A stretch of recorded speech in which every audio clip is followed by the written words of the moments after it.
దుర్వాసన అని ఓ మాట కలదు. దుర్వాసన వస్తోంది అంటే ఈ లోపల ఏదో ఎలకో ఏదో చచ్చిపోయిందో, లేకపోతే ఏదో ఏదో ఆహారమో ఏదో అక్కడ పెడితే అది చెడి వాసన వస్తుందో, దుర్వాసన వస్తోందంటారు. అలాంటిది ఏమిటి? మీరు దేవుణ్ణి ఆరాధించడము ఏదో కోరికను తీర్చుకొనుట కొరకు దేవుణ్ణి ఆరాధించుట అంటే, మీరు ఫలానా వ్యక్తిగా ఉండి దేవుణ్ణి ఆరాధిస్తున్నారు. దేనికోసం ఆరాధిస్తున్నారు దేవుణ్ణి? అంటే మీరు మీ స్వంత లాభం ఏదో మనస్సులో పెట్టుకుని లౌకికమైన ప్రయోజనం కొరకు, డబ్బు కొరకో, భోగము కొరకో దేవుణ్ణి ఆరాధిస్తున్నారన్నమాట. ఆ విధంగా ఒకానొక కోరికతో దేవుని ఆరాధించడాన్ని దుర్వాసన అంటారు. వాసన ఏదో వాసన సరిగ్గా లేదు, రాంగ్ వాసన వస్తుంది. వీసా ప్రాప్త్యర్థం పూజాం కరిష్యే అన్నాడు అనుకోండి, వాసన సరిగ్గా లేదు. ఈశ్వరుణ్ణి ఉపాసన చేసి చోట ఆ ఉపాసన యందు ఈ వాసన లేకుండా చూసుకోండి. The foul smell of selfish desire. ఫలానా వ్యక్తిగా ఉండడం తప్పు కాదు. ఫలానా వ్యక్తిగా ఉండి ఈశ్వరుణ్ణి తెలుసుకోవాలి, ఉపాసించాలి. ఎందుకు ఉపాసించాలి అంటే భగవద్గీతలో ఉపాసన గురించే చెప్తాము.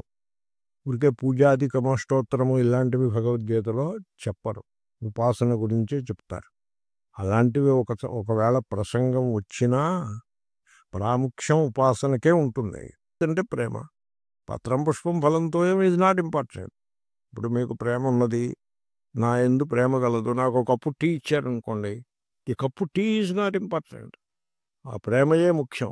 అలాగే భగవంతుడికి పత్రం పుష్పం ఫలంతో not important, just any one of them will do.